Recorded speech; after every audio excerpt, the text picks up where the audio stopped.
I believe this is the next step in our ascension, which is learning to seed in the light. So if you live in a crystal city, yes, absolutely, you need to do Welcome to Ascension and 5D Chat, where we discuss what is happening with our planet's ascension journey. I am Rachel Chamness. I help Lightworkers connect to their spiritual helpers and light path. Hi, welcome. I'm Rachel Chamness. This is Ascension and 5D Chats and our second episode. Again, here with Angelyn Nicholson, who is an energy healer and teacher and therapist, and she also makes life-changing essential oils with blends, essential oil blends. Yes. And you can find her at colorofkismet.com, right? That's yes. her right? Yes, thank you. And today we wanted to talk about seeding the light. So I think we both attract light workers.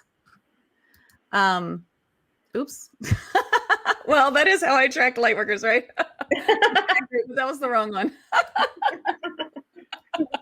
I was trying to click that one. And we're using new equipment. Always fun. Most people who come to me are either spiritual seekers who don't realize they're light workers yet, and they're coming to find out their light path, which is part of what I do.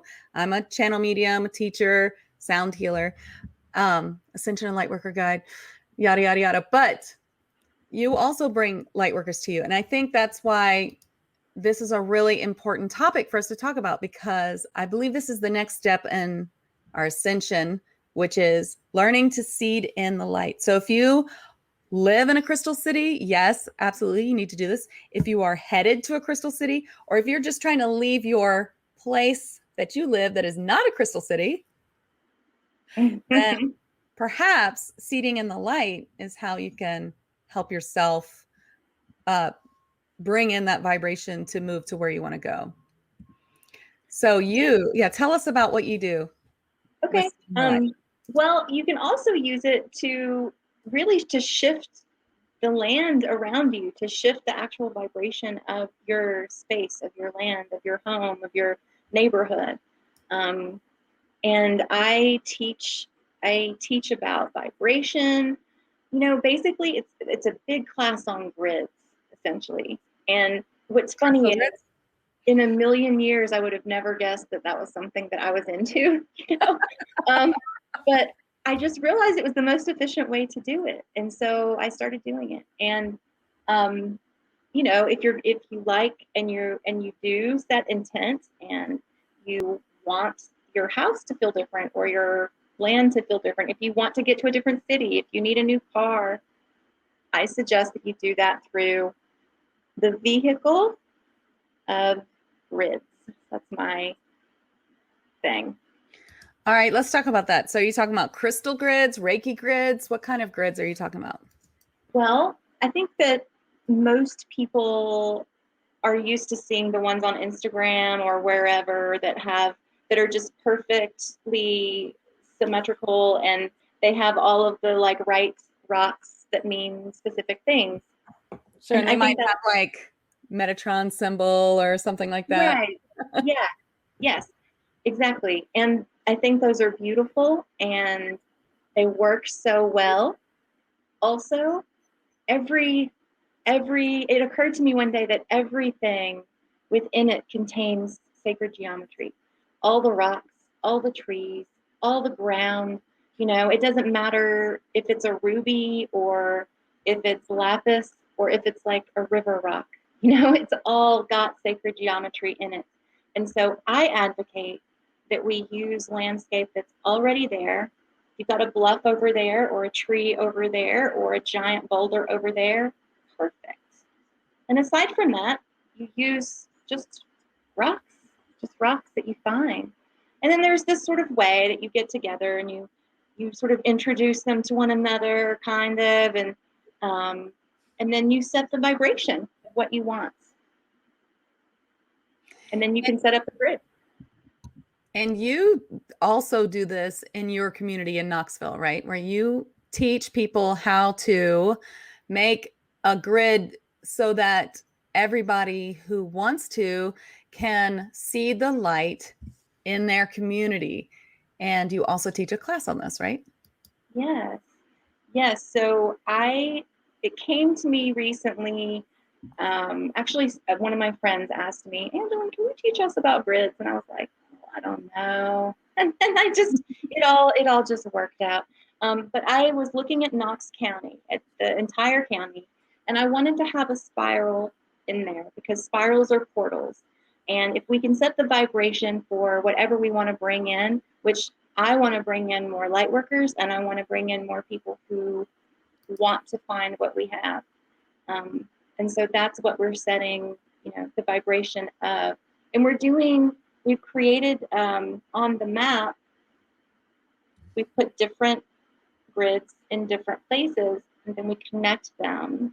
And then we have one place that we send energy to, and that place sends energy to all of the first little round of grids. And then those grids send energy out to the grids that are outside of them, and so on. So that forever, all we have to do is send energy to one place, and everything's set. That's great. And I bet the energy of a class together doing this is really great, because while we might intend to do this, like I might say, okay, I'm gonna go do this. I'm gonna do this right after this. Might not get to it, but having a class with people together, I feel like, I love to have classes with Lightworkers. You really feel the energy. Everything just feels way, more heightened. Yeah. Well, and there's a lot of people like me who, in a million years, if you said, hey, we should do a grid, they'd be like, oh no. It's just not for everybody. But what I do during a lot of the class is I teach people why it's the most efficient. I walk them through from the very, very beginning of this probably isn't believable to, well, I just want to walk you through this and let's see if it's believable. Well, and then you do it with maps too. So you can do it for any city, right? You can do it for any city. Yeah, I can help you. I aim to teach people in different places how to look at the map of their city or their town or their neighborhood or even just their lot, and then sort of figure out what they want and how to grid that out.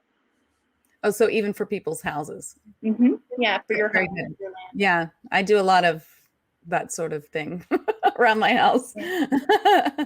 So here's my question to the audience. Do you live in Baton Rouge? Do you want to take this class with me with Angelyn? Because that's what I want to do. I feel like for me to move from Baton Rouge to Knoxville, I need to seed in the light. That is why I'm here as a light worker. And I feel that there are many, many light workers who live here who have been trying to move for years. I know so many, and yet we have a problem moving. Well, maybe that's because there's something undone. We need to seed in the light. And then if we can start this process of seeding the light, especially with people who intend to stay here, who are light workers, which I know plenty as well, then we can begin a process that will help this community and that will release us from it. Yeah, it will release the ones that need to be released, and it will draw in the ones that need to take your place. Yes, because as we talked about in the last episode about community, that's really important. So people are being called to places, or maybe they are the ones calling. Yeah, that's psychic level. Yeah, that's exactly it. Like I tell people a lot that setting that vibration really is a call out. Like that's what we're doing. When 15 of us here in Knoxville are setting the vibration for all these light workers to be able to come to us, that's a call out that you're hearing. That's a call out that others are hearing. And maybe that's the call that I heard. Yeah, could be. Yeah, because I don't really know how I settled on it. I think I asked for a sign, and then I heard from Spirit, clairaudiently, Knoxville. So I started looking at it. And then, within a week, the 5 people talked to me about Knoxville and how they love it. And I was like, okay, I guess it's Knoxville. Now I met you. I know it's Knoxville. Oh, and my mother-in-law moved there, just like in case Spirit was like, just in case you had doubts. What does she think? Does she like it here? Oh, she loves it. Yeah. Good sound. Mm-hmm. So, I also think it's interesting about seeding in the light to talk about the composition of the ground. So, of course, with mountains, you're going to have a more crystal composition, which leads us to the word crystal city, I believe. Here, when I when I think about what's beneath me, I mean, I'm no earth scientist, but I feel like it's more it's more about mud or water. And Yeah. so And here it's limestone and quartz. And a lot of people guess, or, it's a pretty educated guess that, a lot of people move here and then all of a sudden they're like, they start having psychic experiences all over the place. And, that was true for me. people say that they go to Colorado or somewhere in the mountains and they just feel totally different. Mm-hmm. I've heard that a lot of times. Mm-hmm. Yeah, and there's Knoxville's unique. There's rivers all alongside, so there's always movement. There's always things coming and going. Yet we're sitting on this limestone and quartz mountain, pretty It's much. interesting. It And is. I also want to say, just between these two episodes that we're recording today, uh, is that it's wonderful that so many light workers are being called to the same place, to these crystal cities. But that doesn't mean that there won't be work for all of them. We are being called to these crystal cities because there is so much work to be done. That's right. Well, Yeah. and that's part of what, if you think about that too long, it can be a little overwhelming, because it's like, wow, how many people do I know just personally that have moved here in the last couple of years to do this kind of work? How is it possible? And yet we're all working. We're all working. But light workers need each other. So, I mean, even if, we all do different things, we help each other with different things, and we help other people become light workers. What does it mean to be a light worker? Light worker is a person who is walking their light path. What I call the light path is your purpose, your sole purpose in this life. And that purpose makes you happy and also is a service to others. And finding that's really important. And you could be a light worker and you don't have to be a medium or psychic or anything like that. I guess that's the same thing. But you don't have to be a Reiki master. That doesn't have to be your thing. You don't have to be a healer, but you could just be a light worker, or maybe you have Reiki healing. Maybe you have some of these things, but you do something totally different. You're a nurse. You're you drive a bus.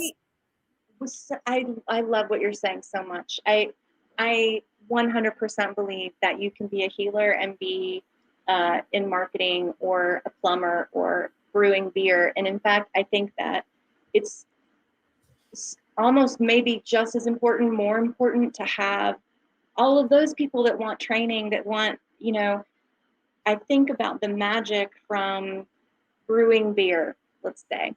And because here there's a lot of beer, there's a lot of like local breweries and stuff.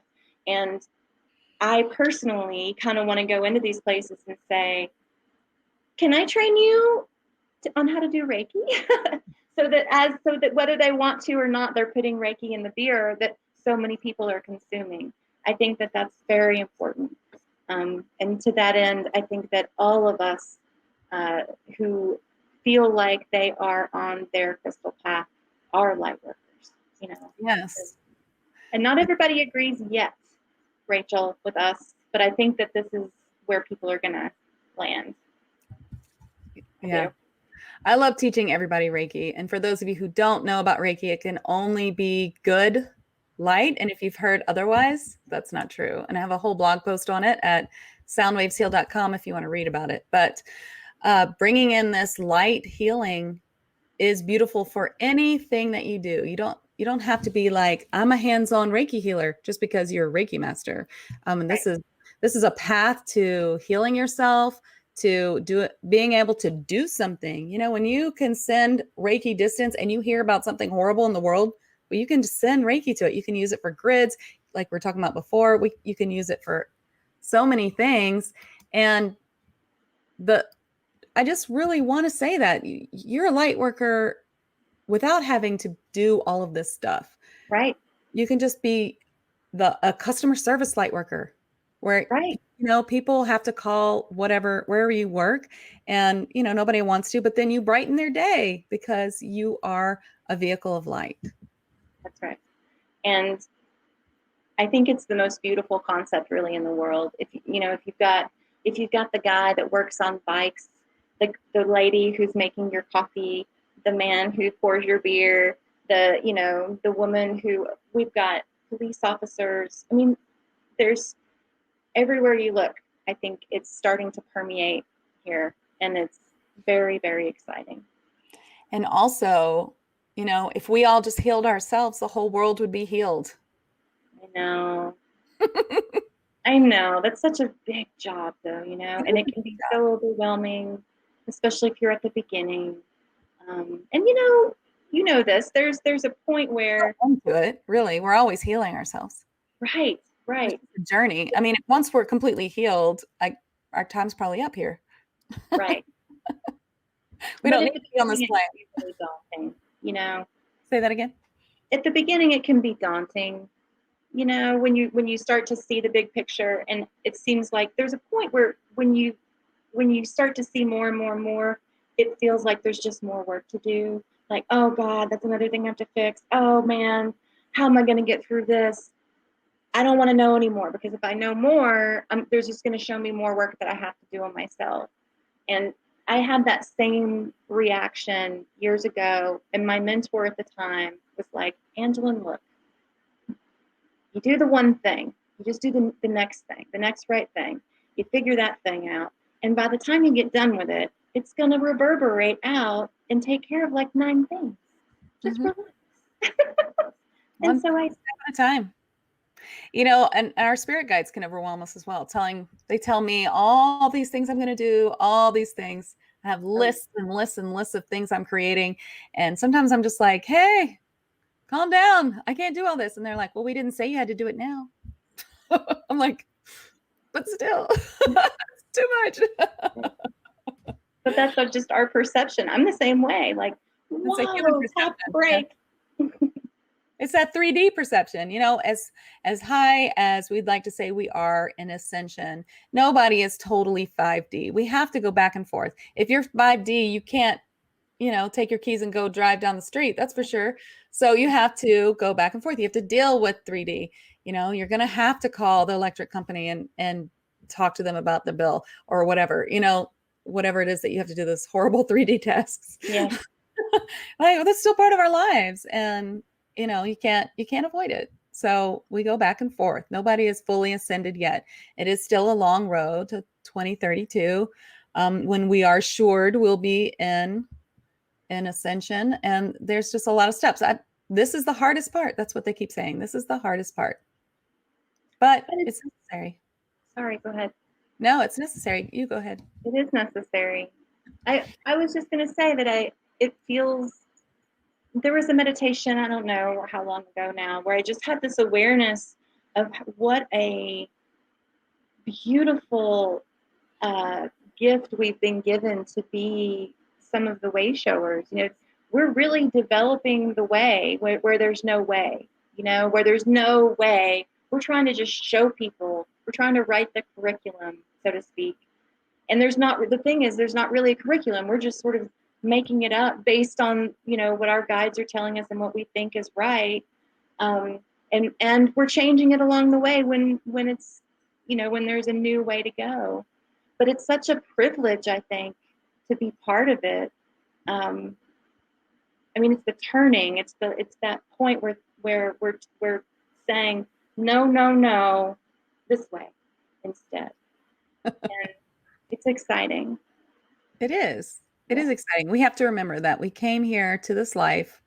We were chosen to have this 3D experience. We were the lucky ones. And then we get here and we're like, what was I thinking? This is horrible. But we have to kind of flip it and remember, no, don't take your life so seriously.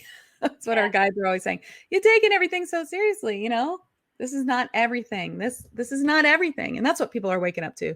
That there's more to life than this. Yeah. And try to just remember, this is an adventure. And of course, the more you treat your life like that, the better it becomes. Yeah. Well, yeah, because you're following what you want to do. And when you're following what you want to do and what feels good, then you're radiating that out. What's better, Also, just like thinking about it like an adventure. Okay, well, yeah, this is difficult, but if I were my higher self come into this body, how would I look at this situation? Like, oh, this is a really interesting problem to figure out. Kind of like sometimes we look at things like, it's life or death, or it feels that way. And maybe it really is because, that's how it seems. We have to remember this is not all there is. There's no real death. There's, our soul lives forever. This is a period of time, and certainly we can figure out the answer. Yep. And there's a reason for everything. Yeah, there's a reason for everything. Whatever it is, whatever awful thing you're going through, it's going to teach you a whole lot. And that you need, you obviously need this or you wouldn't be getting it. Yeah. Well, thank you so much. Thank you, everybody, for tuning in. There will be more, and we'll keep you updated on that. So see everybody in 2 weeks. Thank you again, Angelyn. Thank you.